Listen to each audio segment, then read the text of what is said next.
नया चैप्टर चालू करते हैं, इंटरनेशनल फाइनेंशियल मैनेजमेंट। तो इसमें भी 3 पार्ट है करके। सबसे पहले इंटरनेशनल सोर्स ऑफ फाइनेंस, जिसको जीडीआर बोलते हैं, कि जीडीआर इशू करके कैसे अपन इंटरनेशनल फाइनेंस सोर्स ऑफ, ये इंटरनेशनल सोर्स ऑफ फाइनेंस है। दूसरा है इंटरनेशनल कैपिटल बजटिंग, जो अपन ने एडवांस कैपिटल बजटिंग देखा था, ये वैसा ही है, पार्ट 2 इंटरनेशनल कैपिटल बजटिंग। और ये पार्ट 3 है investment in international security markets. अगर मेरे को इंटरनेशनल सिक्योरिटी मार्केट्स में इन्वेस्ट करना है तो बस यही है, ये बताता है। तो अपन सबसे पहले पार्ट 1 देखेंगे, जो कि इंटरनेशनल सोर्स ऑफ फाइनेंस है करके। तो पार्ट 1 में सबसे पहले आता है ग्लोबल डिपॉजिटरी रिसिप्ट, इसको जीडीआर भी बोलते हैं। तो जीडीआर एक हिंदी में ओवरव्यू दे देता हूँ कि मैं एक इंडियन कंपनी हूँ, मेरे को फॉरेन इन्वेस्टर करना है, मतलब कि फॉरेनर को शेयर इशू करना है, तो मैं डायरेक्टली शेयर इशू नहीं कर पाऊँगा। तो क्या करना है, मैं बाहर, मतलब मैं एक क्या बोलते हैं, एक बैंक के पास जाऊंगा, जो बैंक बाहर देश में भी है करके, जैसे कि JP Morgan.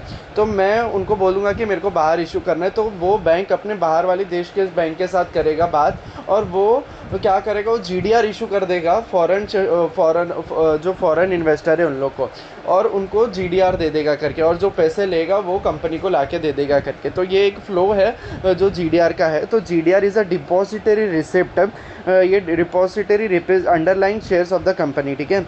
Company issue GDR to foreign investor, ताकि वो रेज मनी कर सकते हैं इन फॉरेन करेंसी में पैसे उठा सके करके। तो GDR issued in US are called ADR, और GDR issued in India are called IDR, ठीक है।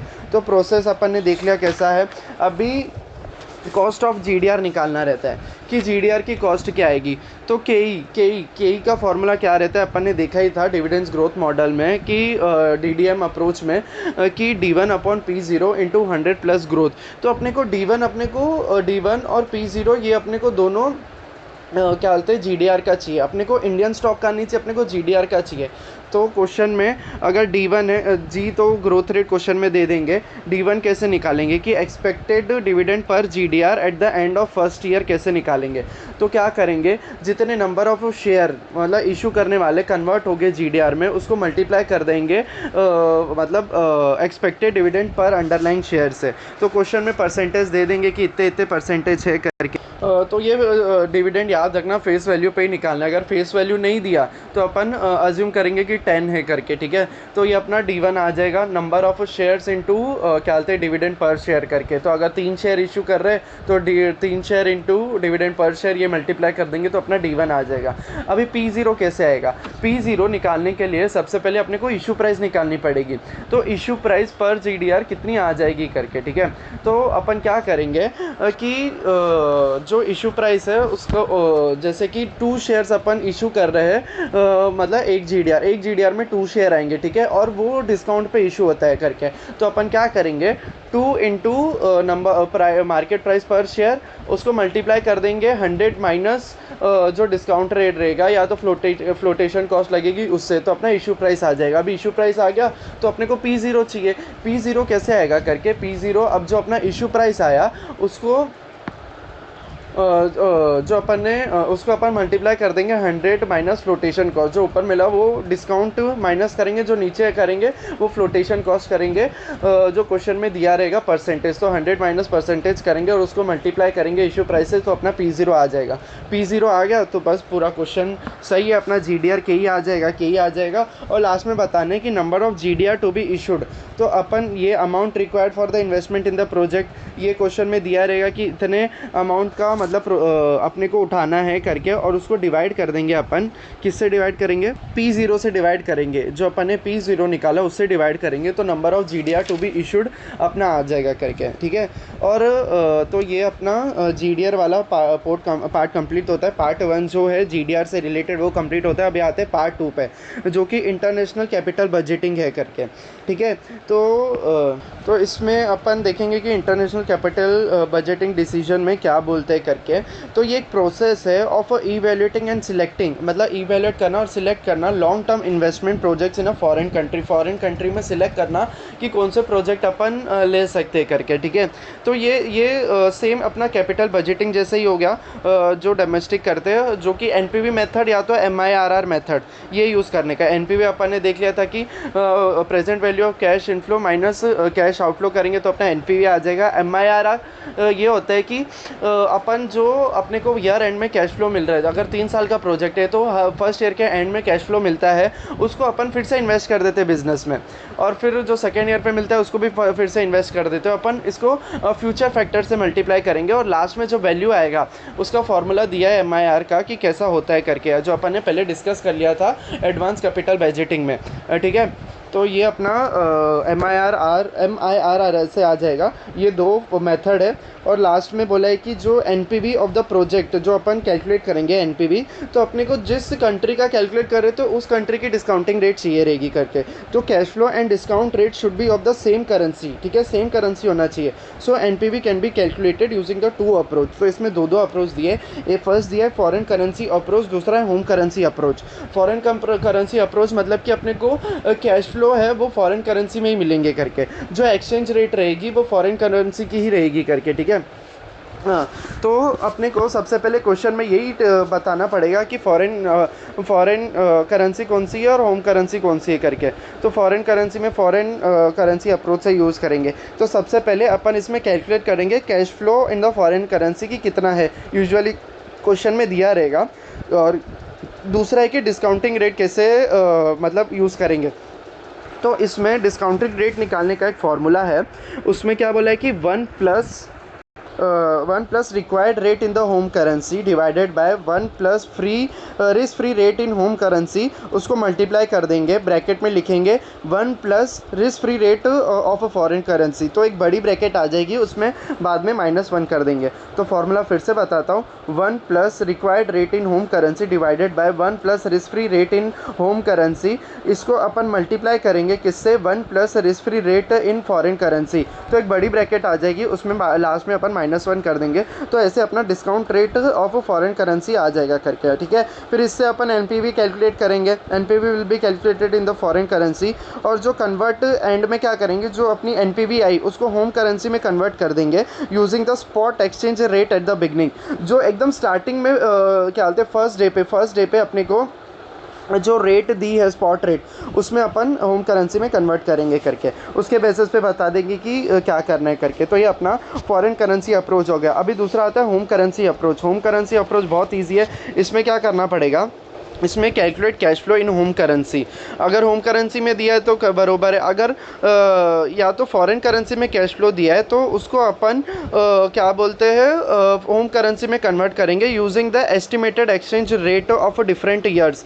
कि अपने को 5 साल का कैश फ्लो दे रहेगा, लेकिन हर बार एक्सचेंज रेट तो तेरी डिफरेंट हो सकती है हर साल करके, तो अपने को एक्सपेक्टेड रेट निकालनी पड़ेगी फॉर डिफरेंट ईयर। तो इसके लिए अपन फॉरेन एक्सचेंज में 2 चैप्टर पढ़ेंगे आगे जाके इसमें, लेकिन सबसे पहले आईआरपी और पीपीपी थियरी रहता है। आईआरपी थियरी क्या रहता है, आईआरपी थियरी का फॉर्मूला रहता है, तो आईआरआर थियरी का फॉर्मूला पहले एक बार देख लेते हैं। तो अपन ने देखा इसका है कि फ्यूचर रेट जो फॉरवर्ड रेट रहेगी वो कैसे आएगी, जो एस मतलब स्पॉट रेट है उसको अपन मल्टीप्लाई करेंगे 1 प्लस आर ऑफ क्या बोलते हैं क्या बोलते हैं other country into T divided by R plus risk क्या बोलते हैं रिटर्न ऑफ क्या बोलते हैं बेस करेंसी इंटू टी। तो ये अपना एस आ जाएगा करके।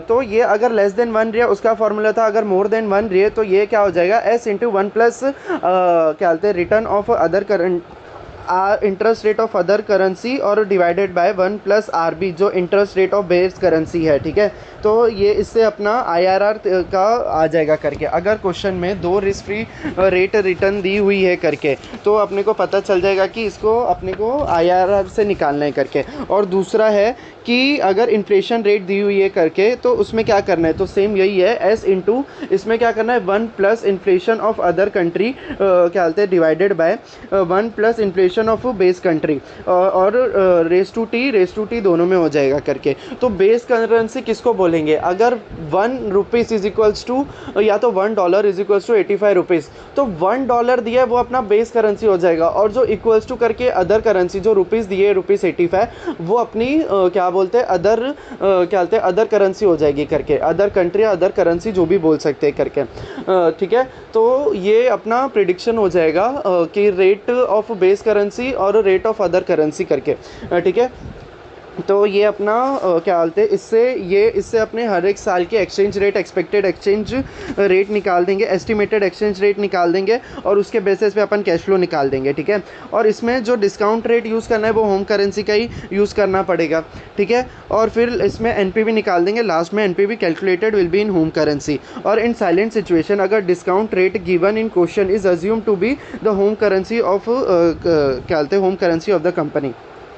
ठीक है, तो ये अपना क्या बोलते हैं इंटरनेशनल कैपिटल बजटिंग डिसीजन हो गया। अभी इसमें ही एक अपना आता है decision making foreign company development, क्या बोलते हैं डेवलपमेंट। तो ये मोस्टली सॉफ्टवेयर से ही होता है करके, सॉफ्टवेयर रिलेटेड ही होता है करके, कि बाहर देश की कंपनी इंडिया में आती है, इंडिया में पैसे देती है, और क्योंकि इंडिया में लो कॉस्ट में अपना सामान बन जाता है, तो वो पूरा क्या बोलते हैं पैसे भेजती है और पूरा डेवलप करती है और फिर बाहर लेके जाती है करके, और बाहर जाके वो मतलब प्रोडक्ट को बेचती है करके। तो अपने को देखना पड़ेगा कैलकुलेशन ऑफ रिपेट्रिएशन अमाउंट।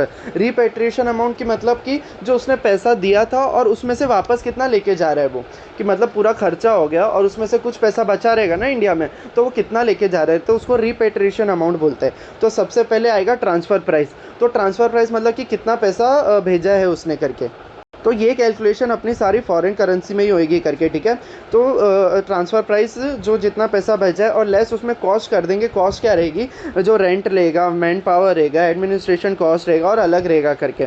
तो ये अपन इनकम स्टेटमेंट जैसे ही बनाते हैं कि सबसे पहले ट्रांसफ़र प्राइस ये अज्यूम कर देंगे सेल है, उसमें कॉस्ट कर देंगे, फिर आ गया अपना ईबीटी आ जाएगा, उसमें से अपन कॉर्पोरेट टैक्स लेस कर देंगे, फिर आ जाएगा अपना ईएटी, अर्निंग आफ्टर टैक्स। अगर क्वेश्चन में दिया है कि विथ होल्डिंग टैक्स भी है, लेकिन ऐसा बोला है कि उसका क्रेडिट अवेलेबल है, तो क्रेडिट अवेलेबल है तो कुछ नहीं करेंगे। अगर not eligible for tax credit है तो वो अपन विथ होल्डिंग टैक्स भी लेस कर देंगे। तो अपनी आ जाएगी रिपेट्रिएशन अमाउंट। रिपेट्रिएशन अमाउंट आ जाएगी वो अपनी रुपीज़ में, सॉरी अपन क्या बोलते हैं ये रुपीज़ में ही कैलकुलेट करेंगे, और क्वेश्चन में एक ही रेट दी रहेगी कि ये रेट है करके, तो रुपीज़ में कैलकुलेट करेंगे, और फिर जो अपना रिपेट्रिएशन अमाउंट जो मैं बोल रहा था कि इतना बचेगा करके वो रुपीज़ में आ जाएगा, और उसको अपन कन्वर्ट कर देंगे इन फॉरेन करेंसी। ठीक है, तो अभी ये अपना फर्स्ट पार्ट हो गया कैलकुलेशन ऑफ रिपेट्रिएशन अमाउंट। दूसरा आता है कि calculation of total cost incurred on project development. जो प्रोडक्ट डेवलप कर रहे थे उसमें टोटल कॉस्ट कितनी आएगी, इसको अपन minimum amount to be charge for product from foreign customer, कि जो कॉस्ट आएगी इतना तो अपने को मिनिमम चार्ज करना पड़ेगा फॉरेन कस्टमर से। तो वो कैसे आएगी, जो अपन ने क्या बोलते हैं जो अपन ने ट्रांसफ़र अमाउंट किया था उसमें से अगर अपन रिपेट्रिएशन अमाउंट कर देंगे तो अपनी टोटल कॉस्ट आ जाएगी ऑफ द प्रोडक्ट, जो कि अपन चार्ज कर लेंगे minimum price from the customer. ठीक है, तो अभी आता है कि एडवांस बता दो, कि एडवाइस बता दो on viability of the product. तो जो selling price of the product आएगी उसमें से अपन टोटल कॉस्ट कर देंगे, अगर वो पॉजिटिव में आया तो वो वायबल है करके। बहुत इजी है करके ये भी, कि selling price of the product to the customer less total cost incurred on product development. तो अपनी आ जाएगी प्रॉफिट और लॉस, पॉजिटिव आया तो प्रॉफिट, नेगेटिव आया तो लॉस। तो अपना ये सेकंड पार्ट भी हो गया जो कि था कि इंटरनेशनल कैपिटल बजटिंग। अभी आते हैं अपन पार्ट 3 पे, जो बोलता है कि investment in international security market. Investment in international security market, तो इसमें क्या होता है कि जैसे कि मैं इंडिया में हूँ और मेरे को बाहर देश इन्वेस्ट करना है करके, तो रिटर्न क्या होएगा, return on investment in international security market, वो अपन कैलकुलेट करेंगे। ये सेम अगर मैं इंडिया में हूँ तो मेरे लिए बाहर देश वाले हो जाएंगे, और जो बाहर देश के लिए उसके लिए इंडिया फॉरेन कंट्री हो जाएगी करके। तो इंडिया वाली जो शेयर की कंपनी है वो foreign investment in foreign securities हो जाएगी करके। ठीक है, तो इसमें सबसे पहले 2 मेथड रहता है। अगर क्वेश्चन में बता दिया कि परसेंटेज का अप्रिसिएशन दिया है, परसेंटेज से अप्रिसिएशन डेप्रिसिएशन दिया है इन करेंसी गिवन है करके, और अगर if exchange rate is given in question, अपन पहले एक्सचेंज रेट पे देखेंगे कि एक्सचेंज रेट परसेंटेज में दिया है तो उसके लिए अलग कैलकुलेशन है, और अगर exchange rate is given in the question, कि इसमें एक्सचेंज रेट दिया है करके, इसमें परसेंटेज नहीं दिया, तो उसके लिए 5 स्टेप है, वो अलग से देखेंगे। सबसे पहले अगर if appreciation depreciation percentage in current currency is given in the question, तो उसके लिए 2 स्टेप है। तो फर्स्ट पार्ट अप्रिसिएशन डेप्रिसिएशन वाले में 2 स्टेप है। सबसे पहले कि अपने को रिटर्न निकालनी है, return calculate return on investment in security for domestic investor. जो डोमेस्टिक इन्वेस्टर है कि भले ये फॉरेन, अगर फॉरेन, ये फॉरेन इन्वेस्टर भी फॉरेन के लिए डोमेस्टिक हो सकता है करके, अगर इंडिया वाला इंडिया बंदा है तो वो उसके लिए डोमेस्टिक इन्वेस्टर हो सकता है करके, ठीक है। तो डोमेस्टिक इन्वेस्टर कैसे निकालेंगे, जो डी है, D plus P1 minus P0 divided by P0 into 100, बहुत ईजी है। क्या बोलते हैं, D plus P1 minus P0 divided by P0 into 100। तो इसमें D1 क्या आ जाएगी, जो interest income on security for the year, P1 क्या आएगा, market price of security eight the end of the year, P0 क्या आएगा, market price of the security at the beginning of the year. तो इससे अपना रिटर्न आ जाएगा, return for domestic investor. तो step 1 आ जाएगा कि calculate interest on domestic investor. Step 2 आएगा कि अपने को रिटर्न बताना है on investment in security for foreign investor. तो उसको कैसे होएगी, तो अगर क्या बोलते हैं, अगर फॉरेन इन्वेस्टर है, रिटर्न और अपने को अप्रिसिएशन डेप्रिसिएशन फॉरेन करेंसी में ही दिया हुआ है करके, कि फॉरेन करेंसी में इतना अप्रिसिएशन डेप्रिसिएशन है, तो उसके लिए अपन फार्मूला है रिटर्न फॉर फॉरेन इन्वेस्टर क्या रहेगा, 1 plus return on domestic investor into 1 plus minus कर देंगे, अगर प्लस अप्रिसिएशन माइनस डेप्रिसिएशन, और इसको अपन -1 कर देंगे। तो ये सेम है, अगर इन्फ्लेशन रेट भी दी रहती थी, इन्फ्लेशन रेट वाला फार्मूला ही आ सकता है कि 1 प्लस जो रेट है फिर उसको मल्टीप्लाई करेंगे 1 प्लस या माइनस जो रेट है परसेंटेज में उसको माइनस करेंगे करके। तो ये जब ये फॉरेन करेंसी का अप्रिसिएशन डेप्रिसिएशन दिया है तो आएगा, अगर होम करेंसी में अप्रिसिएशन डेप्रिसिएशन दिया है करके तो कैसे होएगा, सेम फार्मूला है, बस क्या करना है, जो प्लस माइनस करना है सेकंड पार्ट में वो होम करेंसी में कर लेना है, बाकी पूरा सेम है करके। तो ये स्टेप 1 आ जाएगा। स्टेप 1 में अपन डोमेस्टिक इन्वेस्टर का कैलकुलेट करना है, और स्टेप 2 में अपने को जो फॉरेन इन्वेस्टर है उसका कैलकुलेट करना है on the basis of appreciation depreciation in home currency या तो फॉरेन करेंसी। तो अपना फर्स्ट पार्ट हो जाता है। सेकेंड पार्ट है कि एक्सचेंज रेट दिया है, कि exchange rate is given instead of the percentage. तो इसमें अपने क्या बोलते हैं 5 स्टेप आ जाते हैं, 5 स्टेप। तो स्टेप 1 इसका क्या रहता है कि कैलकुलेट कर दो investment amount in foreign currency at the beginning of the year. तो अपने को क्योंकि फ़ॉरेन में इन्वेस्ट करना है तो फ़ॉरेन में कन्वर्ट कर देना, ठीक है। एक्सचेंज रेट सब दिया रहेगा कि इतने इतने से इतने इतने से है तो करके, तो अपने को इन्वेस्टमेंट वैल्यू निकालनी है in foreign currency at the beginning of the year. तो ये अपना स्टेप 1 हो जाएगा। स्टेप 2 अपने को calculate the number of unit purchased of the security, जो इन्वेस्टमेंट अमाउंट है उसको डिवाइडेड बाय कर देंगे market price of the security at the beginning of the year, ठीक है। तो समझ स्टेप 1 में अपन ने कन्वर्ट कर दिया रुपीज़ को, क्या बोलते हैं, डॉलर में कर दिया, कि जो फॉरेन करेंसी में कर दिया। तो समझ 1 लाख क्या बोलते हैं अपने पास क्या बोलते हैं कि 80 लाख अपने पास पड़े थे, और 80 लाख से अपन ने 1 लाख डॉलर कन्वर्ट कर दिया। सेकंड प्राइस में क्या करना है, जो 1 लाख डॉलर है divided by market price of the security, जैसे कि $500 हो गया तो उससे डिवाइड करेंगे तो अपने पास नंबर ऑफ़ यूनिट्स परचेस आ जाएगी। स्टेप 3 क्या करना है कि जो क्या बोलते हैं नंबर ऑफ़ यूनिट्स आई उसको मल्टीप्लाई कर देना है ईयर एंड के प्राइस से, price of the security at the year and, मतलब साल के एंड में। तो स्टेप 4 में अपने को क्या बोलते हैं calculate value of investment in home currency eight the end of the year. Home currency में उसको कन्वर्ट कर देना है फिर on the basis of exchange rate year and में दिया था, उससे अपने को कन्वर्ट कर देना है करके, ठीक है। और फिर स्टेप 5 में अपने को रिटर्न निकाल देना है कि value of investment in home currency eight the end of the year minus investment value in home currency at the beginning of the year divided by investment amount in home currency at the beginning of the year, ठीक है। तो बस यही है। सबसे पहले अपन क्या बोलते हैं कन्वर्ट कर देंगे इंडियन कंपनी को या तो फॉरेन कंपनी में, फिर दूसरा है नंबर ऑफ़ यूनिट्स निकालेंगे, तीसरा है कि ईयर एंड पे वैल्यू कितनी हो गई इन्वेस्टमेंट की, चौथे स्टेप में उसको होम करेंसी में कन्वर्ट कर देंगे, पाँचवें स्टेप में होम करेंसी में उसकी रिटर्न निकाल देंगे करके। तो ये अपना if exchange rate given in question हो गया। तो ये अपना तीनों पार्ट खत्म हो गया, और इसी के साथ अपना concept of international financial management हो गया। अभी अपन क्वेश्चन देखते हैं कि क्वेश्चन कैसे आते हैं। तो सबसे पहले अपन जीडीआर के क्वेश्चन देखते हैं। एक ही क्वेश्चन है, क्वेश्चन वन। इसमें क्या बोला है कि यूएक्स लिमिटेड है, उसको 10 मिलियन रेस करना है बाहर देश से, और ये है कि नेट ऑफ इशू एक्सपेंसेस या तो फ्लोटेशन कॉस्ट, ठीक है। और क्या बोलते हैं, द एस्टिमेटेड फ्लोटेशन कॉस्ट है 2%, ठीक है। तो ये नेट दिया है, अपने को ग्रॉस चाहिए रहता है, तो पहले अपन ग्रॉस निकाल देंगे, अपन क्वेश्चन में आगे देखते हैं करके। और द एस्टिमेटेड फ्लोटेशन कॉस्ट 2% दे के रखा है। और जो फाइनेंस कॉस्ट है, फाइनेंस क्या बोलते हैं, जीडीआर के बारे में इंफॉर्मेशन दे दी है कि अपन expected price of the share at the time of issue of GDR 250 है, उसकी फेस वैल्यू 100 दी है।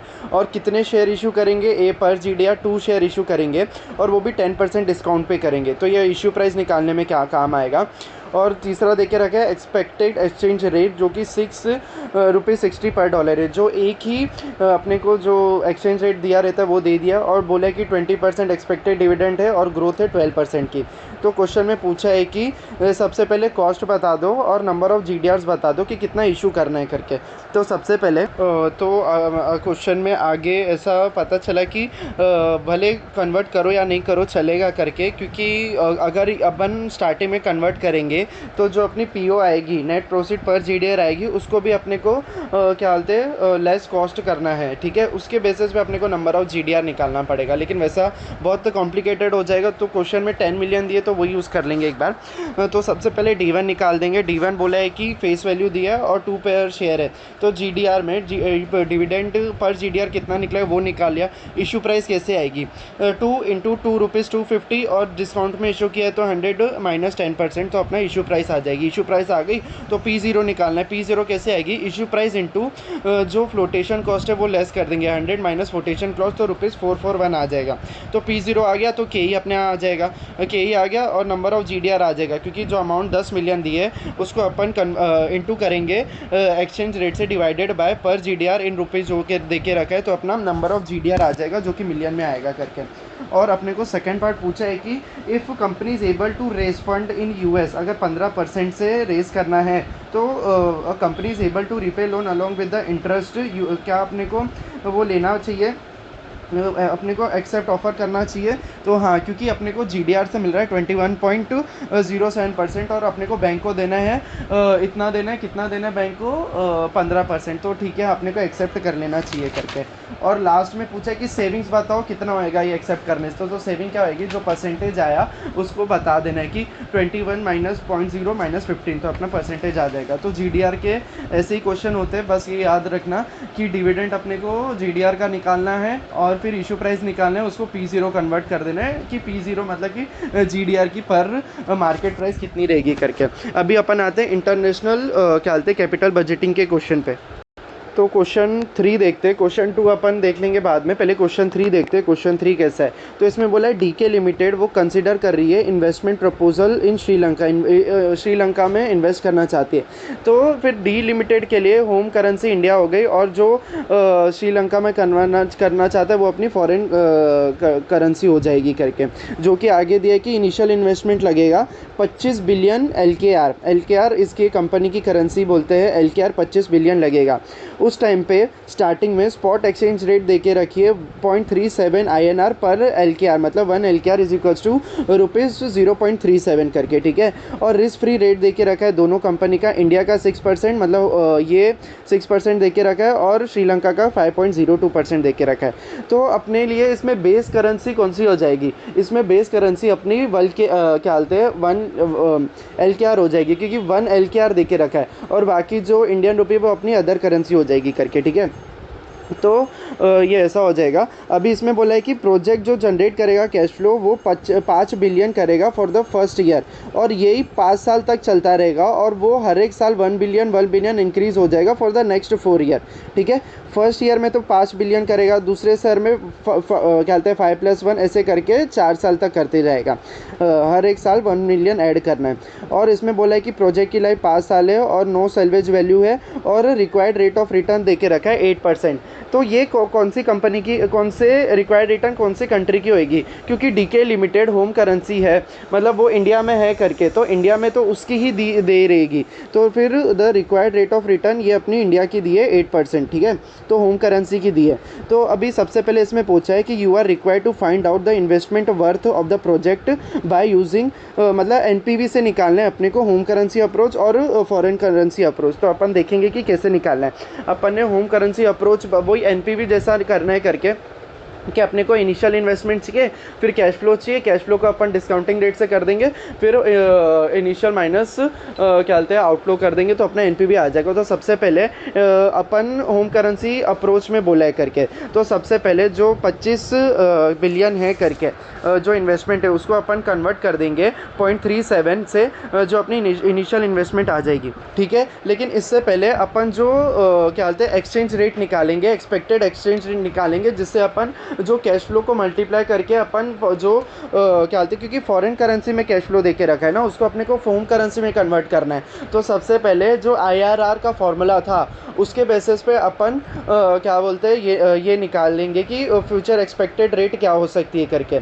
तो उसका फॉर्मूला क्या था, 1 प्लस क्या बोलते हैं इंटरेस्ट रेट ऑफ क्या बोलते हैं other country divided by interest rate of base currency. तो इसमें अदर कंट्री अपनी इंडिया थी और बेस करेंसी अपनी एलकेआर थी, तो वही करके अपन हर एक साल का निकाल देंगे 1 प्लस करके और इंटू मल्टीप्लाई करके जो अपनी क्या बोलते हैं exchange rate spot rate starting में देके रहेगा। स्पॉट रेट हर एक साल सेम रहेगी, ये याद रखना।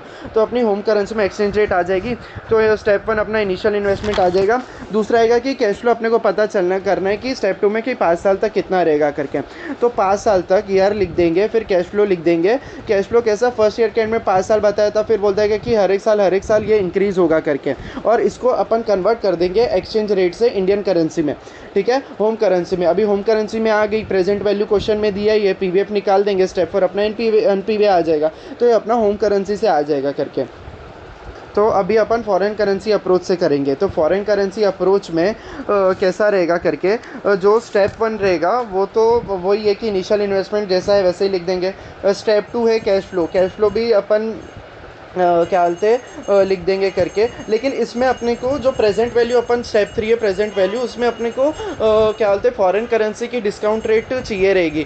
तो उसमें कैसे निकालने, तो अपन ने फॉर्मूला देखा था कि 1 प्लस रिक्वायर्ड रेट 8% देके रखी है, तो वो कर देंगे divided by 1 plus risk free rate of home currency into 1 plus risk free rate of foreign currency, ये पूरा ब्रैकेट -1 कर देंगे। तो अपनी डिस्काउंट रेट फॉरेन करेंसी की आ जाएगी। डिस्काउंट रेट आ गई तो अपने को प्रेजेंट वैल्यू कर देना है, क्योंकि फॉरेन करेंसी में कैश फ्लो देके रखा है, तो उसको अपन कन्वर्ट कर देंगे। स्टेप 4 में एनपीवी निकाल देंगे करके। तो बस दोनों पे एनपीवी डिसीजन देना है करके। तो NPV is positive so project should be accepted, ये अपने को बता देना है करके। तो ये अपना क्वेश्चन 3 हो गया। अभी क्वेश्चन 2 में क्या था, क्वेश्चन 2 भी बहुत सेम था, बस इसमें बोलता है कि what will be the impact if there is a withholding tax 10%। तो अपने को क्या करना है, जो अपना क्या बोलते कैश फ्लो आया था, present value of cash flow, उसमें से क्या बोलते हैं जो total present value of cash flow आया था उसमें से बस विथ होल्डिंग टैक्स 10% लेस कर देना है। तो फिर वो अपना आ जाएगा present value of cash after with holding tax, उसमें से अपन लेस इन्वेस्टमेंट इनिशियल इन्वेस्टमेंट कर देंगे, तो अपना एनपीवी आ जाएगा। तो क्वेश्चन 2 में बस ये विथ होल्डिंग वाला पॉइंट था करके।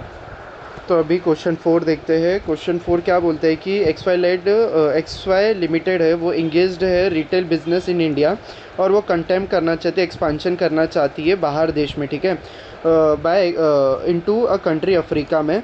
द एक्सचेंज रेट दे के रखा है कि क्या बोलते हैं अफ्रीकन में क्या बोलते हैं exchange rate of for the currency of the proposed African is extremely volatile, बहुत वॉलेटाइल है। और इन्फ्लेशन दे के रखा है कि rate of inflation is presently 40% a year, और इन्फ्लेशन जो है क्या बोलते हैं इंडिया में वो 10% पर ईयर है। अगर ऐसा इन्फ्लेशन दिया तो अपने को एक्सपेक्टेड एस्टिमेटेड फ्यूचर रेट में काम आता है, या तो जो अपने कैश फ्लो रियल है उसको नॉमिनल करने में काम आता है करके, इधर तक तो ये पता चलता है। तो फिर management of XY limited expect कर रहे हैं कि जो रेट्स है वो likely to continue for the foreseeable future. ठीक है, तो फिर एस्टिमेटेड प्रोजेक्टेड कैश फ्लो दे के रखा है, रियल टर्म्स बता दिए, real terms in India as well as African, मतलब कि बाहर देश में भी और इंडिया में दोनों जगह बता दिया है करके, और 3 साल के लिए बताया कि 3 साल के लिए प्रोजेक्ट चलेगा। और फोर्थ ईयर से जो थर्ड ईयर में नॉमिनल कैश फ्लो आया वो कंटिन्यू रहेगा फोर्थ ईयर से। ठीक है, तो फिर अपने को क्या बताना है, evaluate all the investment using the nominal cash flow with a nominal discounting rate, the present exchange rate दे के रखा है 1 रुपी इज इक्वल टू 6 क्या बोलते हैं अफ्रीकन रेंड। ठीक है, तो मतलब इसमें से अपनी बेस करेंसी 1 रुपी हो गई, और जो अदर करेंसी है वो अदर करेंसी हो गई अपनी क्या बोलते हैं अफ्रीकन रेंड। तो अपने को क्या बोला है, नेट प्रेजेंट वैल्यू निकालो, African rand cash flow are converted into Indian rupees and discounted at a risk adjusted rate. ठीक है, रिस्क एडजस्टेड रेट से अपने को डिस्काउंट करना है। तो अपने को होम करेंसी अप्रोच बोला है करके निकालने में, क्योंकि बोला है कि African rand cash flow are converted into rupees and discounted at a risk adjusted rate. ठीक है, और इसमें बोला है ऑल कैश फ्लोज डिस्काउंट होगा 20% से लेके, और इग्नोर टैक्सेशन, और पीवीएफ भी दे दिया है 1 ईयर 2 ईयर 3 ईयर का। ठीक है, तो अभी सबसे पहले अपन क्या करेंगे, वही अपना एनपीवी निकालना है। सबसे पहले होम करेंसी फॉरेन करेंसी लिख देंगे। ठीक है, और क्योंकि कैश फ्लो अपने को रियल है, रियल टू नॉमिनल करना है और उसको कन्वर्ट कर देना है क्या बोलते हैं किसमें, होम करेंसी में। तो सबसे पहले अपने को इन्फ्लेशन दिया है, तो इन्फ्लेशन के बेसिस पे अपन एक्सपेक्टेड रिटर्न निकाल लेंगे करके कि एक्सपेक्टेड रेट निकाल देंगे कि कितना होएगा करके। तो उसका फॉर्मूला क्या था, 1 plus base inflation rate of other currency divided by inflation rate of the base currency. ठीक है, तो बेस करेंसी अपनी 1 रुपीज़ थी, वो वैसा रेट लेके अपन एक्सपेक्टेड रेट निकाल देंगे। और अपने को कैश फ्लो दे के रखा था, तो कैश फ्लो को अपन नॉमिनल कैश फ्लो में कन्वर्ट कर देंगे। ठीक है, नॉमिनल कैश फ्लो में कन्वर्ट कर देंगे सेम जो अपने इंडियन इंडियन में देखे रखा था, और जो क्या बोलते हैं अफ्रीकन रैंड में देखे रखा था, दोनों को कन्वर्ट कर देना है। अभी दोनों को कन्वर्ट कर दिया अपन ने, वो नॉमिनल में कन्वर्ट कर दिया, तो फिर जो अपन ने एक्सचेंज रेट निकाला था उससे मल्टीप्लाई करके जो अपनी अफ्रीकन रैंड है उसको अपन कन्वर्ट कर देंगे अपने इंडियन रुपीज़ में करके। ठीक है, तो वो कैसा करेंगे, वो उस टाइम करेगा तो क्वेश्चन देख के तेरे को समझ जाएगा, क्योंकि सेम करेंसी दी है तो मल्टीप्लाई करना है, अगर सेम नहीं दिए तो डिवाइड करना है, तो ये इसमें डिवाइड करेंगे करके। तो टोटल कैश फ्लो निकाल देंगे, टोटल कैश फ्लो आ गया, पीवीएफ कर देंगे और पीवीएफ कर देंगे, और लास्ट में टर्मिनल वैल्यू भी दे के रखे। तो जो लास्ट ईयर का कैश फ्लो रहेगा उसको अपन पीवीएफ फैक्टर नहीं डिस्काउंटिंग रेट से मल्टीप्लाई करेंगे, तो अपना इन्फिनिटी तक आ जाएगा करके। तो वो present value of terminal value of third year से आ जाएगा। तो अपन कैश फ्लो प्रेजेंट वैल्यू 3 साल का और जो लास्ट ईयर का टर्मिनल वैल्यू है दोनों को ऐड कर देंगे, तो अपना present value of cash flow आ जाएगा, और उसे अपन एनपीवी निकाल लेंगे। तो क्वेश्चन 4 अपना कंप्लीट होता है। तो क्वेश्चन 5 भी क्वेश्चन 4 जैसा ही है, बहुत इजी है ये भी। इसमें भी यही बोला है कि नेपाल वाला कैश फ्लो दे दिया, इंडियन वाला कैश फ्लो दे दिया, लेकिन इस बार जो कैश फ्लो दिया है वो नॉमिनल टर्म्स पे दिया, मतलब इन्फ्लेटेड दिया, और नॉमिनल रेट भी दे दिया है। और अपने को क्या बोलते हैं, तो अपने को एमपीवी, इसमें क्या है कि एनपीवी और एमआईआरआर दोनों के बेसिस पे अपने को बताने करके। तो एनपीवी वाला अपना सेम टू सेम अपना क्वेश्चन 4 जैसे ही हो गया करके, कि अपने को फॉरवर्ड रेट्स निकालनी है 3 साल की, और उसके बाद उसको कन्वर्ट कर देना है, जो क्या बोलते हैं फॉरवर्ड रेट को अपने को कन्वर्ट कर देना है इन होम करेंसी में, मतलब कि इंडियन रुपीज़ में कन्वर्ट करने के बाद उसका पीवीएफ फैक्टर कर देना है, तो अपना एनपीवी आ जाएगा। बचा जो modified interest rate of return. तो अभी इसमें क्या करना है करके, जो अपने टोटल कैश फ्लो आ रहे थे विदाउट पीवीएफ फैक्टर करके, उसको अपन ने फॉरवर्ड रेट से मल्टीप्लाई कर देना है, और फॉरवर्ड रेट से मल्टीप्लाई करके जो अपने को लास्ट ईयर में तीनों को ऐड कर देना है, और तीनों को ऐड करने से अपने को एमआईआर का फॉर्मूला क्या था करके, कि जो भी कैश फ्लो अपने को मिलेगा डिवाइडेड बाय इनिशियल इन्वेस्टमेंट कर देंगे। ठीक है, जो भी कैश फ्लो मिला divided by initial investment raise to 1/3, क्योंकि 3 साल का है, -1 कर देंगे तो अपना एमआईआर आ जाएगा। ठीक है, तो ये अपना क्वेश्चन 5 भी होता है। अभी अपन क्वेश्चन 6 देखेंगे, क्वेश्चन 6 नहीं देखेंगे, क्वेश्चन 6 सेम एज क्वेश्चन 7 है। तो सबसे पहले अपन क्वेश्चन 7 देख लेंगे। तो इसमें बोलते हैं कि मिस्टर विश्वास है वो a friend of mister Pramod who is one of the director of Ashirwad limited and is a citizen of Mauritius. मतलब कि जो मिस्टर विश्वास है वो सिटीजन है मॉरिशियस का, ठीक है। और आगे क्या बोला है, he along with mister Pramod वो इंटरेस्टेड है in setting up the business in India, मतलब बिजनेस करना चाहते हैं इंडिया में, ठीक है। And formally incorporated a company Erosious private limited which got incorporated in Mumbai. तो लोग ने बना दिया करके। तो इससे अपने को पता चलता है कि जो विश्वास है मॉरिशियस में है करके, तो उसके लिए उसकी होम करेंसी क्या हो जाएगी, मॉरिशियस हो जाएगी। अभी तक तो ये पता चला है। और आगे बोला है कि फॉर स्टार्टिंग द बिजनेस उनको इनिशियल इन्वेस्टमेंट चाहिए रहेगा Mauritius 100 million and thereafter Mauritius 2 million each year working capital के लिए, वर्किंग कैपिटल फंड के लिए चाहिए रहेगा। तो इनिशियल इन्वेस्टमेंट 100 मिलियन है और working capital every year and में 2 मिलियन है करके, ठीक है। और इसको बोला है कि he wish to evaluate whether the business proposal जो है वो वायबल है या नहीं वायबल है करके, ठीक है। तो इसमें स्पॉट रेट दे के रखा है 1 Mauritius dollar is equal to 1.88 Indian rupee. तो इसमें 1 मॉरिशियस डॉलर है वो अपना बेस करेंसी हो जाएगी और जो 1.88 है वो अपनी अदर करेंसी हो जाएगी करके, ठीक है। इसमें इन्फ्लेशन रेट बताया 6% और मॉरिशियस के लिए 5%। तो अभी ये देख के लग रहा है कि जो इन्फ्लेशन रेट है वो अपने को एक्सचेंज रेट आगे निकालने के लिए काम आएगी, नहीं तो जो कैश फ्लो है उसको अपने को जो रियल कैश फ्लो है उसको नॉमिनल करने में काम आएगा। अभी तक तो यही बताया करके। और आगे बोला है 8 crore outflow of initial investment shall be required for setting up the plant. मतलब 8 करोड़ जो 100 मिलियन है, 100 मिलियन फॉरेन मतलब मॉरिशियस का है, उसमें से 8 करोड़ जो इंडियन रुपीज़ में है वो रिक्वायर रहेगा for setting up the plant. और उसकी यूज़फुल लाइफ रहेगी 4 साल और 4th ईयर के एंड में उसकी सेल्वेज वैल्यू रहेगी 80 लाख, ठीक है। डेप्रिसिएशन स्ट्रेट लाइन मेथड पे लगेगा ये एसेट पे। और अभी बोला है जो 40% of the investment shall be through debt fund से आएगा फ्रॉम मॉरिशियस, ठीक है। मतलब मॉरिशियस की ये रेट दे के रखी है और उसमें क्या रहेगा, at the cost of 10% post tax होगा ये तेरा। ये जो कॉस्ट ऑफ टैक्स है वो पोस्ट टैक्स है। While remaining fund shall be arrange by him, और जो बाकी के फंड जो लगेंगे वो अपने फ्रेंड से लेगा और उनको रिटर्न करेगा 12% ऑफ देयर फंड, ठीक है। तो ये क्या बोलते फंड हो गया करके। और आगे दे के रखा है एक्सपेक्टेड रिवेन्यू और कॉस्ट दे के रखा है एक्सक्लूडिंग द डेप्रिसिएशन। मतलब कि इसमें डेप्रिसिएशन एक्सक्लूडेड है और real terms are as under. Real term दे के रखा है कि मतलब ये अपने को नॉमिनल कन्वर्ट करना पड़ेगा। तो रिवेन्यू दे दिया है रुपीज़ इन करोड़ में, कॉस्ट भी दे दिया है रुपीज़ इन करोड़ में, चारों साल का। और आगे बोला है कि इंडिया में टैक्स रेट 30% से है और DTA VTA वो फालतू की बातें हैं। और आगे दे के रखा है the application inflation rate for revenue are as follows. अच्छा, रिवेन्यू और कॉस्ट के लिए भी अलग अलग इन्फ्लेशन रेट दे के रखी है। जो ऊपर इन्फ्लेशन रेट दे के रखी थी वो यूज़ में नहीं लेना है, जो इन्फ्लेशन रेट अभी नीचे दिए वो यूज़ में लेना है करके। और इसमें बोला है he wants an expert opinion for the same equivalent proposal demonstrate whether investment in this project is viable और नॉट, ठीक है। और अपने को राउंड ऑफ कर देना है। ये भी बहुत इंपॉर्टेंट पॉइंट है कि जो इंक्लूडिंग पीरियड 4 डेसिमल तक और शो जो INR कैलकुलेशन इन करोड़ और जो मॉरिशियस कैलकुलेशन है उसको करोड़ में नहीं करना, उसको मिलियंस में ही करना है करके। तो अभी इसका आंसर अपन देखते हैं कैसे करेंगे करके। तो सबसे पहले अपन होम करेंसी लिख देंगे। होम करेंसी इसमें मॉरिशियस है और जो क्या बोलते हैं फॉरेन करेंसी है इसमें रुपी है करके।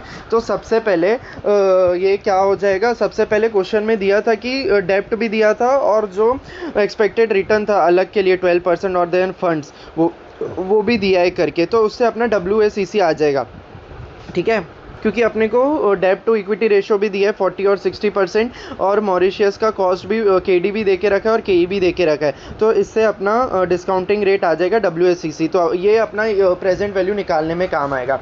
और अभी अपन निकालते हैं वो NPV निकालने के 4 स्टेप। सबसे पहले इनिशियल इन्वेस्टमेंट, ये अपन होम करेंसी के क्या बोलते हैं होम करेंसी जो अपनी मॉरिशियस है उसके बेसिस पे ही तो सबसे पहले अपन ने स्टेप 1 कर दिया। अभी स्टेप 2। तो अभी जो कैश फ्लो निकालेंगे अपन वो अपन पहले इंडिया रुपीज़ में निकालेंगे, बाद में जाके अपन इसको कन्वर्ट कर देंगे मॉरिशियस में, उसके बाद उसका प्रेजेंट वैल्यू निकाल के NPV कर देंगे। तो स्टेप 2 में अपने को क्या बोलते हैं कैश फ्लो बताना है। तो सबसे पहले जो रिवेन्यू था, रिवेन्यू की वर्किंग दे देंगे अपन और उसको क्या बोलते हैं रियल से नॉमिनल में कन्वर्ट कर देंगे। कॉस्ट को भी सेम रियल से नॉमिनल कर देंगे। डेप्रिसिएशन निकाल देंगे कैसे, 8 crore minus 80 lakh divided by 4 कर देंगे तो अपना डेप्रिसिएशन भी आ जाएगा। ये सब लेस करने के बाद अपने पास EBIT आएगा। EBIT आने के बाद अपन टैक्स लेस करेंगे। टैक्स कौन सा? इंडियन करेंसी वाले जो 30% दे के रखा है। उसके बाद नॉपेट आ जाएगा। नॉपेट आने के बाद डेप्रिसिएशन आ जाएगा। डेप्रिसिएशन अपन ऐड कर देंगे। और जो बोला था कि हर साल अपने को 2-2 करोड़ की मॉरिशियस में क्या बोलते चाहिए रहेगी करके, लेकिन वो अपने को क्या बोलते मॉरिशियस रुपीज़ में दी थी, लेकिन उसको अपने को कन्वर्ट करना पड़ेगा इंडियन रुपीज़ में। तो अपन सबसे पहले एक्सचेंज रेट निकालेंगे। वो कैसे निकालेंगे? इन्फ्लेशन दे के रखा था 6% और 5% दोनों में, तो उसका फॉर्मूला हो जाएगा करके कैसे होएगा 1.88 फर्स्ट ईयर का इंटू 1 क्या बोलते 1 प्लस 0.6 पर मतलब जो अपना अदर करेंसी आएगा सबसे पहले 0.06 डिवाइडेड 1.05 ये फर्स्ट ईयर का हो जाएगा। Second year raise to 2, third year raise to 3 और ऐसे अपनी क्या बोलते हैं एक्सचेंज रेट आ जाएगी। अभी वो एक्सचेंज रेट आ गई। अभी उसको अपने को क्या बोलते हैं मल्टीप्लाई कर देना है मॉरिशियस में, तो हर एक साल की वर्किंग कैपिटल भी आ जाएगी, इंक्रीज इन वर्किंग कैपिटल। ठीक है, बस 2 मिलियन से एक्सचेंज रेट से करना है और तो वो आ जाएगी। बस याद रखना जो लास्ट ईयर है 4th ईयर उसमें अपने को कैलकुलेट नहीं करना, उसमें अपने को पैसे मिलते हैं। कैसे मिलते हैं? जो मतलब फर्स्ट 1, 2, 3 ईयर में वर्किंग कैपिटल तेरा आउटफ्लो होएगा और लास्ट ईयर में जितने वर्किंग कैपिटल तेरा आउटफ्लो था वो तेरा इनफ्लो हो जाएगा, तो रिलीज ऑफ वर्किंग कैपिटल लिख देंगे। और लास्ट में जो सेल्वेज वैल्यू भी है वो भी लिख देंगे। वो तो 80 लाख इंडियन रुपीज़ में दी थी, वही लिख देंगे करके। तो अपना ईयर 1, ईयर 2, ईयर 3, ईयर 4 आ गया करके। तो इनके वर्किंग नोट भी बना देना, नॉमिनल रिवेन्यू, कॉस्ट नॉमिनल और डेप्रिसिएशन और एक्सचेंज रेट, और जो working capital increase in every year, और tax effect on salvage value. Tax 0 आएगा क्योंकि सेल्वेज वैल्यू उतनी है और अपनी WDV भी एंड में बुक वैल्यू भी उतनी रहेगी, तो अपना टैक्स इफेक्ट 0 आ जाएगा।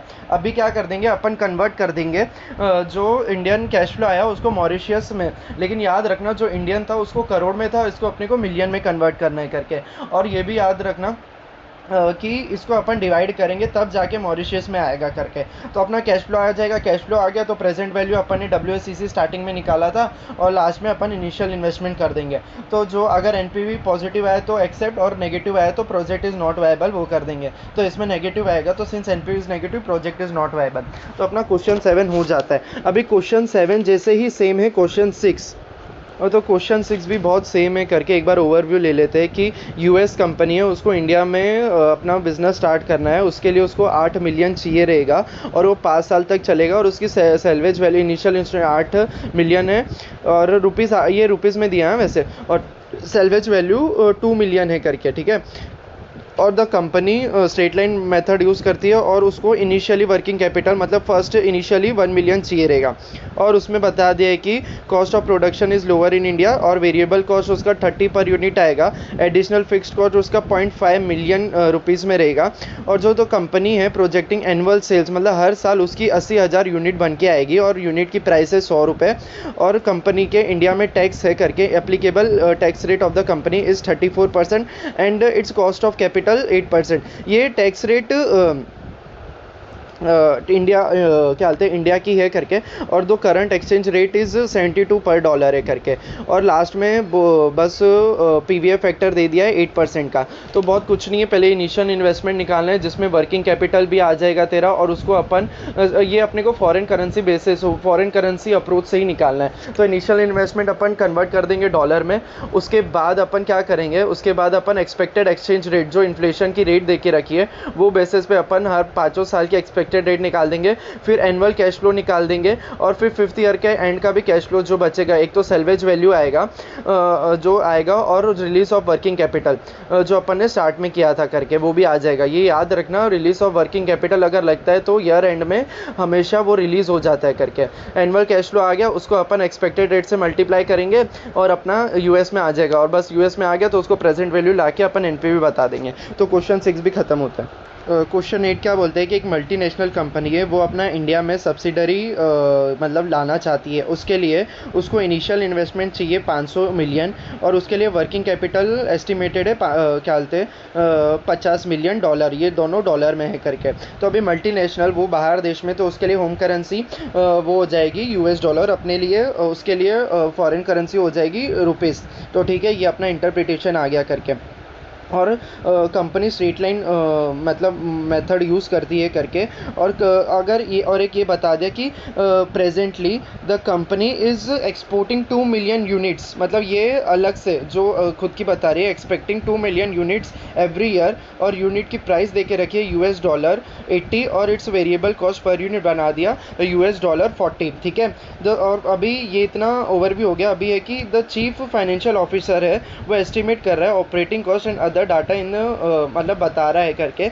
सबसे पहले जो वेरिएबल ऑपरेटिंग कॉस्ट रहेगी will be $20 per unit of the production, और उसमें एडिशनल फिक्स्ड कॉस्ट आएगी $30 मिलियन पर एनम। और इसमें बताया है कि जो project share of allocated fixed cost will be $dollar per क्या बोलते per annum based on the principle. तो इसको अपन इग्नोर करेंगे क्योंकि अपन ने क्या बोलते हैं एडवांस कैपिटल बजटिंग में देखा था, अगर कोई हिस्टोरिकल कॉस्ट है जो मतलब पहले से चलता आ रहा है, वो फिक्स्ड कॉस्ट अपन न्यू वाले में ऐड कर दे तो वो चलेगा नहीं करके। तो ये जो 3 मिलियन देके रखा है उसको अपन इग्नोर करेंगे। अभी आएगा production capacity of the proposed project in the India will be 5 million units, कि इंडिया में जो बनाएंगे उसकी 5 मिलियन यूनिट बनाएंगे, और उसकी यूजफुल लाइफ रहेगी 5 ईयर्स और नो सेल्वेज वैल्यू रहेंगी। और इसमें बोला है कि जो एग्जिस्टिंग वर्किंग कैपिटल है for production and sale of 2 million units जो वो खुद कर रही थी एक्सपोर्ट थ्रू, उसके लिए 15 मिलियन वर्किंग कैपिटल चाहिए रहेगा। तो एक्चुअली जो न्यू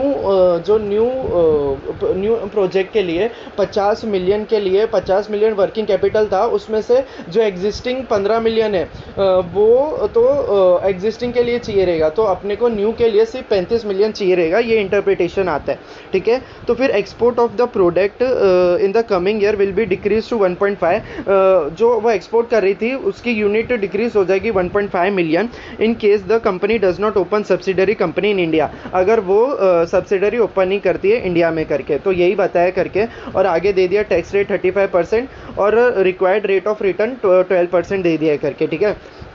लास्ट में पूछा है assume that there will be no variation in exchange rate currency and profits will be repatriated as there will be no withholding tax और net present value of the proposed project बता देनी है in India. PVF factor दे दिया और calculation in million बोला है 2 decimals में, ठीक है। तो अपने को ये होम करेंसी बेसिस मतलब फॉरेन करेंसी बेसिस पे ही मतलब सॉल्व करना है करके। फॉरेन करेंसी मतलब कि जो यूएस डॉलर है मैं खुद के लिए मतलब अपन इंडिया में इसके लिए बोल रहे करके, लेकिन होम करेंसी इसमें डॉलर रहेगी और फॉरेन करेंसी इसमें रुपीज़ रहेगी। तो सबसे पहले सेम अपन इंक्रीमेंटल वो लेंगे, इसमें इंक्रीमेंटल बेसिस पे सॉल्व करना है पूरा क्वेश्चन, ठीक है। तो इसमें इंक्रीमेंटल इन्वेस्टमेंट वैल्यू लेंगे जो कि 50 मिलियन है, और वर्किंग कैपिटल जो अपन 50 माइनस 15 कर देंगे वो आ जाएगा 35, तो ये अपना इनिशियल इन्वेस्टमेंट आ जाएगा। और अभी कैश फ्लो निकालेंगे एमएनसी सेटअप इन इंडिया। एक तो पहले एमएनसी सेटअप इन इंडिया निकालेंगे और बाद में जो cash flow if exports continue, अगर एक्सपोर्ट कंटिन्यू रखेंगे उसका कैश फ्लो निकालेंगे करके, ठीक है।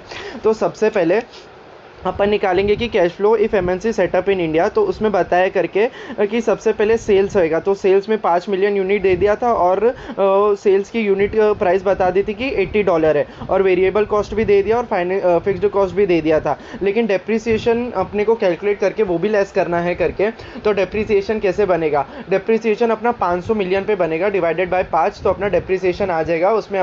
फिर अपन टैक्स लेस कर देंगे, फिर डेप्रिसिएशन एड बैक कर देंगे, फिर अपना कैश फ्लो आ जाएगा। तो ये अपना इंक्रीमेंटल कैश फ्लो आ जाएगा of MNC setup in India. फिर आएगा कैश फ्लो ऑफ एक्सपोर्ट। तो सेल्स अपनी 1.5 मिलियन हो गई थी, ठीक है। अगर एक्सपोर्ट तो कंटिन्यू रखेंगे विदाउट मतलब जो इंडिया, अगर इंडिया में सेटअप नहीं करेंगे तो 1.5 मिलियन यूनिट हो जाएगी।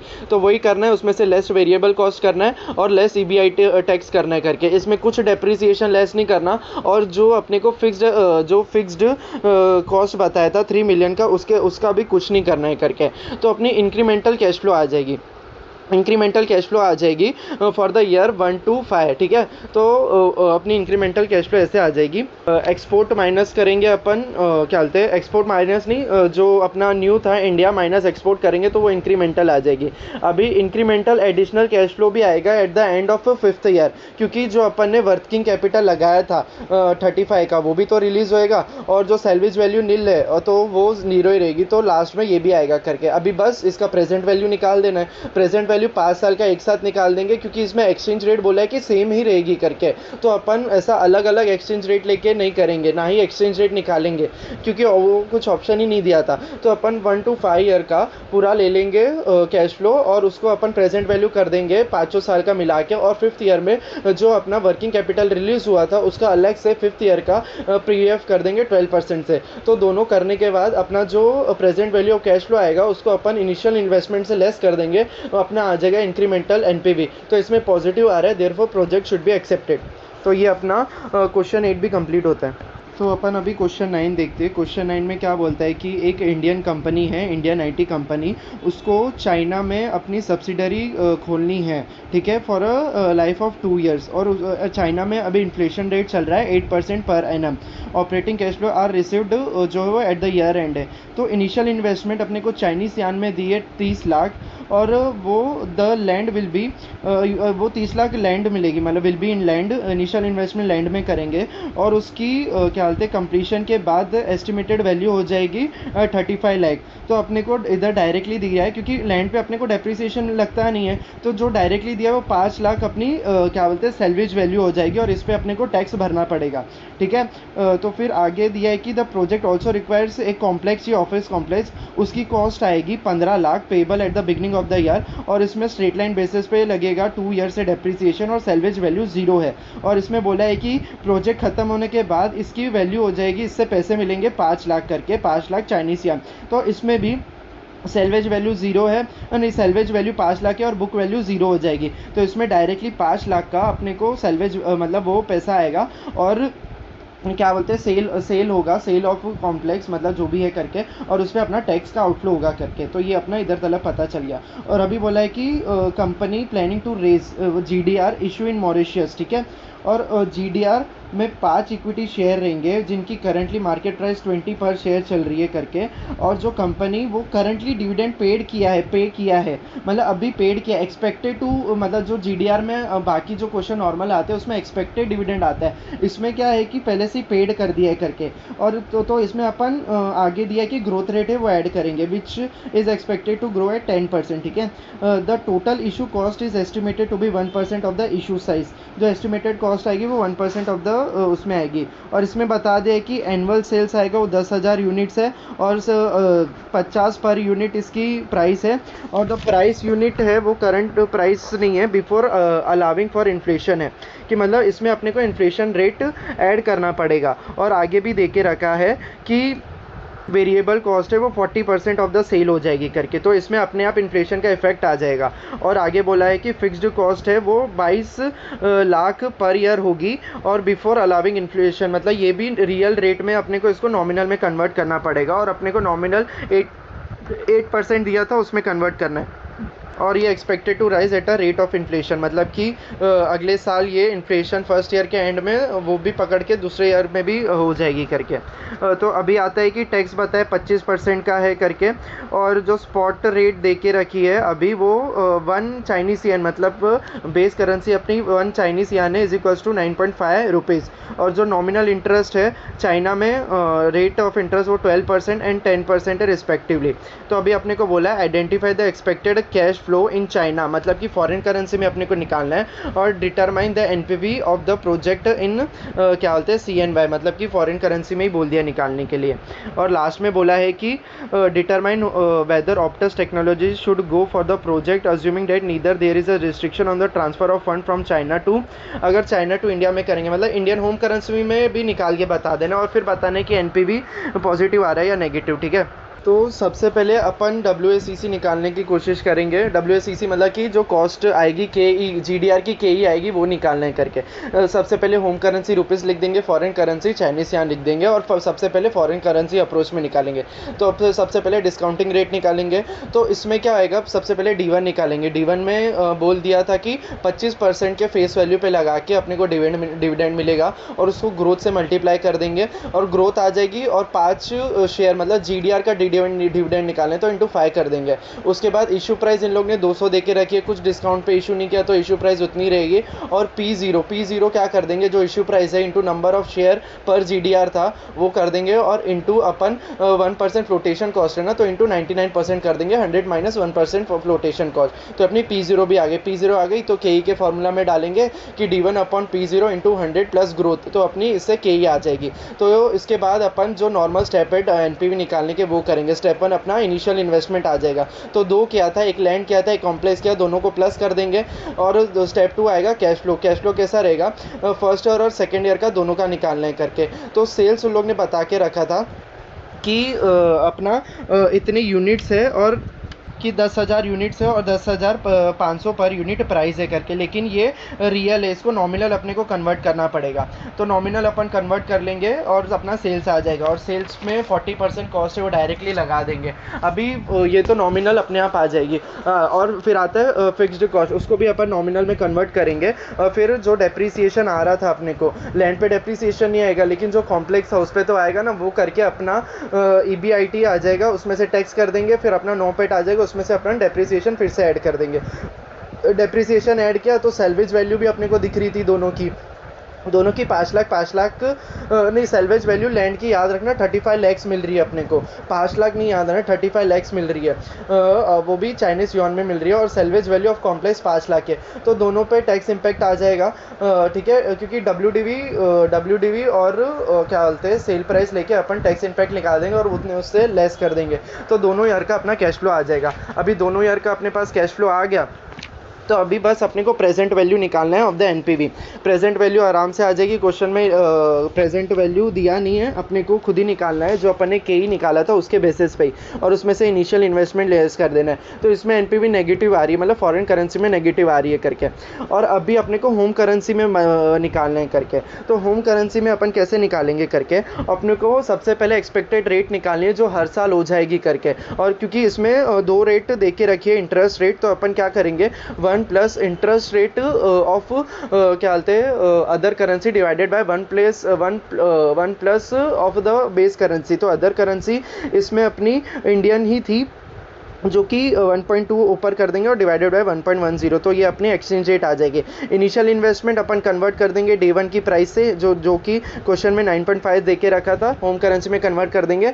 फिर जो इनफ्लो है, इनफ्लो को अपन कन्वर्ट कर देंगे क्या बोलते हैं होम करेंसी में। उसके बाद उसका NPV और निकाल देंगे। अभी याद रखना इसमें अलग से डिस्काउंटिंग रेट दे के नहीं रखा है, लेकिन जो अपन को नॉमिनल इंटरेस्ट रेट देखा था वही अपन अज्यूम करके डिस्काउंटिंग रेट निकाल देंगे। और इसमें जब करेंगे पूरा PV निकाल के लेस इनिशियल इन्वेस्टमेंट, तो अपनी पॉजिटिव आ जाएगी, तो अपन बोल देंगे कि NPV पॉजिटिव ये भी एक्सेप्ट कर लेंगे करके, तो अपना एक्सेप्ट कर लेंगे। क्वेश्चन 10 बहुत गंदा है, वो नहीं करेंगे। अभी आते हैं क्वेश्चन 11 पे। इसमें आता है कि other international capital budgeting decision, तो ये वो वाले क्वेश्चन है कि बाहर देश वाला इंडिया में पैसे भेजते हैं, कुछ खर्चा लगता है, फिर वो रेमिट कर देते हैं, और ये मोस्टली सॉफ्टवेयर ये सब बनाने में काम आता है। तो क्वेश्चन 11 क्वेश्चन 12 दोनों सेम है, बस एक ही पॉइंट है, एक में विथ होल्डिंग वाला पॉइंट आता है कि विथ होल्डिंग मतलब टैक्स क्रेडिट मिल जाएगा, तो अपन उसमें विथ होल्डिंग लेस नहीं करेंगे, और एक जगह है कि जिसमें क्या बोलते हैं टैक्स होल्डिंग नहीं मिलेगा करके।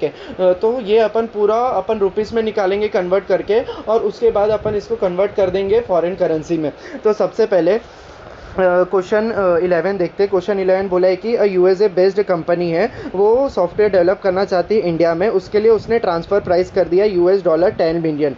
ठीक है, ये करने के बाद उसमें बताया कि इंडिया में टैक्स रेट 30% चल रहा है, विथ होल्डिंग टैक्स है 10%, और क्या बोलते हैं the software developed with will be sold in the US market for 12 million. जो सॉफ्टवेयर इंडिया में डेवलप कर रहे हैं वो US में फिर से जाएगा, वो 12 मिलियंस के बेसिस पे मतलब सोल्ड हो जाएगा। और आगे दे के रखा है जो इंडिया में खर्चे क्या लगेंगे। इंडिया में खर्चे लगेंगे 15 लाख रेंट, और मैन पावर दे के रखा है, उसको अपन मल्टीप्लाई कर लेंगे। मैन पावर 10 दे के रखा है, और 10 हार दे के रखा है ईच डे, और पर हार की रेट दे के रखी है, और अगर और 365 डेज़ दे के रखा है, तो अपन बस ये मैन पावर भी आ जाएगी और एडमिनिस्ट्रेशन कॉस्ट भी आ जाएगी। तो ये सब अपन ट्रांसफ़र प्राइस में से लेस कर देंगे, उसके बाद अपना अर्निंग बिफोर टैक्स आ जाएगा, उसके बाद अपन टैक्स लेस कर देंगे तो अर्निंग आफ्टर टैक्स आ जाएगा। और उसमें बोला है कि टैक्स क्रेडिट अवेलेबल है करके, विथ होल्डिंग टैक्स क्या कहते हैं, ये नॉट एलिजिबल है इसमें विथ होल्डिंग, तो अपन इसमें से विथ होल्डिंग टैक्स भी लेस कर देंगे, तो अपना रिपेट्रिएशन अमाउंट आ जाएगा इन रुपीज़,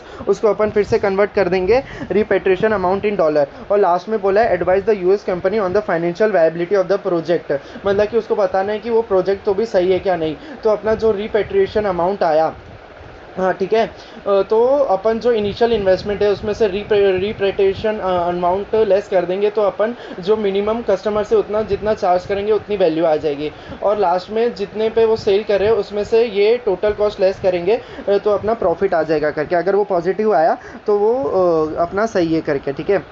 बता देना है लास्ट में कि it is advise to develop the software in India. Question 12 भी इजी है, बस इसमें बताए कि will be eligible for tax credit, तो इसमें विथ होल्डिंग टैक्स लेस नहीं करना।